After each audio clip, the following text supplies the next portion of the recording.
बुरुड समाजाची सामाजिक रचना ही श्रम, कौशल्य आणि परस्पर सहकार्यावर आधारित आहे. पारंपरिक बांबूकाम हा त्यांच्या जीवनाचा केंद्रबिंदू असून अनेक गावांमध्ये टोपल्या, चटया, सुपे आणि इतर बांबूच्या वस्तू तयार करण्याचे काम पिढ्यानपिढ्या चालत आले आहे. समाजात कौशल्याच्या आधारे विविध प्रकारची कामं विभागली जातात, ज्यामुळे त्यांच्या हस्तकलेची समृद्ध परंपरा आजही जिवंत आहे.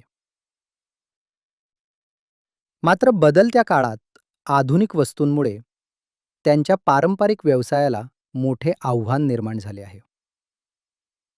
आर्थिक अडचणी, कमी उत्पन्न आणि घटती मागणी यामुळे अनेक कुटुंबे संघर्षमय जीवन जगत आहेत.